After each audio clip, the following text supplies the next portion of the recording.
Hello, everyone. Welcome to the 10-Minute C Discussion Podcast, where I, Nora, your host, will break some exciting news from Southeast Asia, a small but fast-growing region in the Asian continent.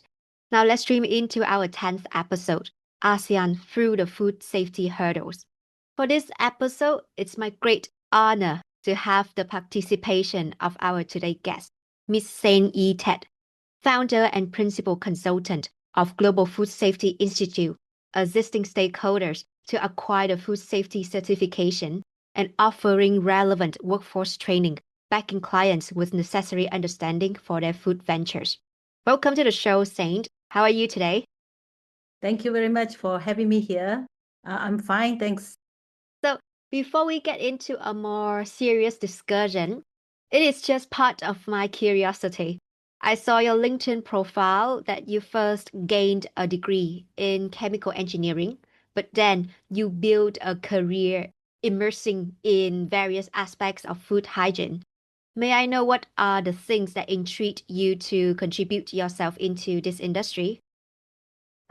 It's a great question. And let me go back to the first time that I decided to start my career in the food industry.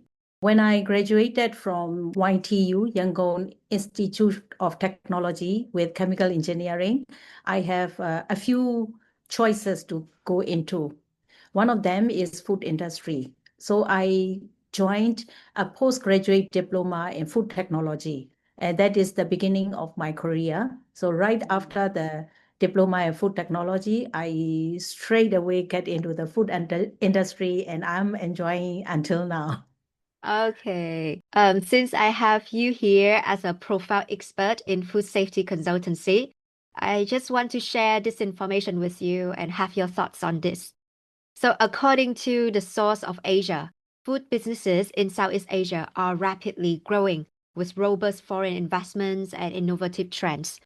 Yet, the food safety issues are still a disadvantage that partly prevents ASEAN to reach its full potential in terms of food export.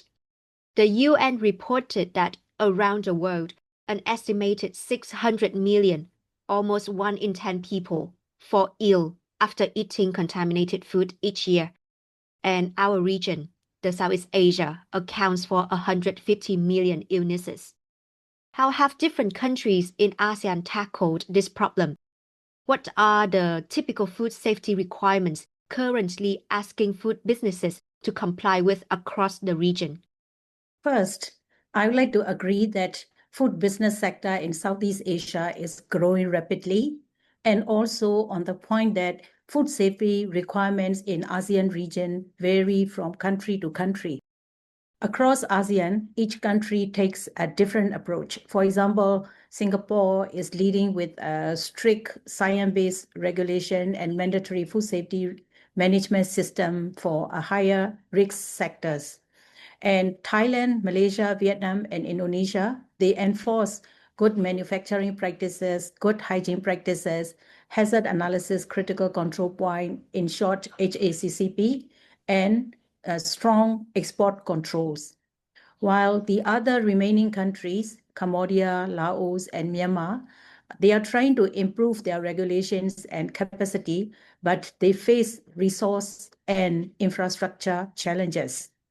So across the region, you can say that the baseline requirement for food safety for the food businesses, any kind of food businesses, are good hygiene practices and good manufacturing practices. HACCP is recommended but not mandatory in many countries. Larger exporters usually implement food safety management systems that meet ISO 22000 standards, or even the GFSI recognized certificates such as FSSC 27000. Regulation in a country or a region reflects its commitment to food safety, right? They also serve as a guiding hand or a helping hand for SMEs, because the larger companies may have the capability to adopt international standards, but the SMEs have to depend on the government guidance and the support. This is why strong regulation, backed by practical and accessible support, are essential for building safer food systems in the Southeast Asia region. Okay. As you mentioned a bit about SME, it's just like my side question. So, in your opinion, to what extent have these regulations improved the outlook of food hygiene in Southeast Asia? And are there any gaps in the policies that seem to add more paperwork for SMEs and unfortunately pull down their growing pace? Actually, it's not the paperwork that slows things down. I would say it is the nature of the process. Let me go through the process with you. When a food business apply for a certificate, it may be from a government authority or a private certification body, they start with the application process. And then the government or the certification body have to visit and inspect the manufacturing facility and then identifying the gaps and recommend or request for corrective actions. How to close these gaps, the gaps that they have identified, right?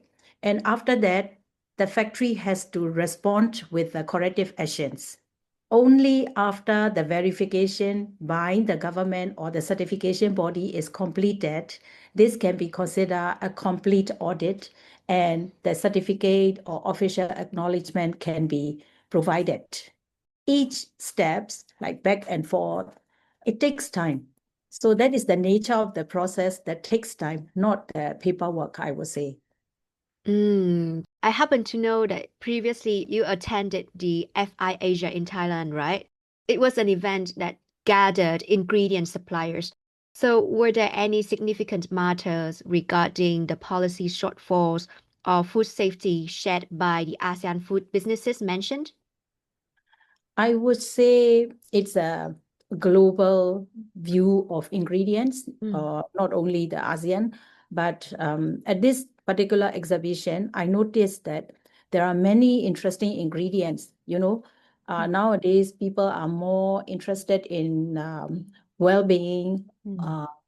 They have more choices of healthy food, and people also have a tendency to choose healthier ingredients or healthier products. So there are a lot of claims coming up. Like for example, this product has the medicinal property, something like that. At the FI Asia in Thailand, I saw many interesting ingredients with functional claims. For example, this is the ingredient that you can use to with the probiotic, and some ingredients came with fibers or even collagen. But I still find it difficult to fully trust these claims.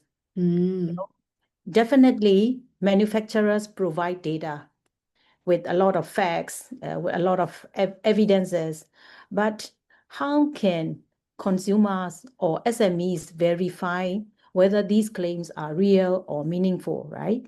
ASEAN regulations and guidelines are still not well harmonized, so there are clear gaps in the way the information is provided. Some authorities verified the provided information. There should be a way to disseminate the information back to the users like SMEs and also the consumers. So there must be a proper guideline for labeling and allowing certain products to sell in the markets. That kind of guidance are required. And I believe there is no sufficient guidelines in those perspectives. So until the areas are strengthened, it is still challenging for the consumers and the SMEs to decide which product or which ingredient can really deliver the promised benefits. That is the gaps that I notice right now.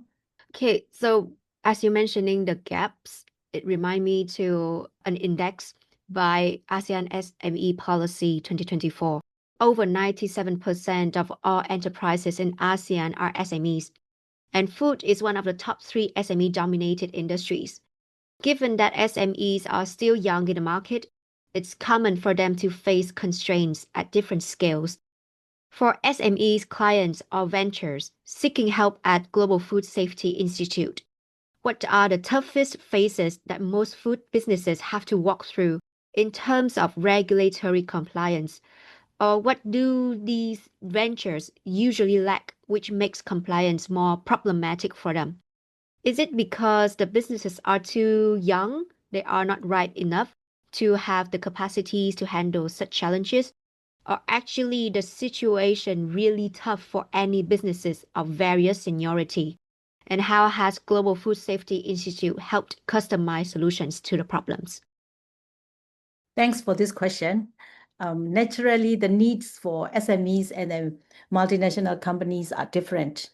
For SMEs, particularly in compliance, the biggest constraints are the resources because for implementing food safety, they have to invest certain equipments, lab tests, and things like that.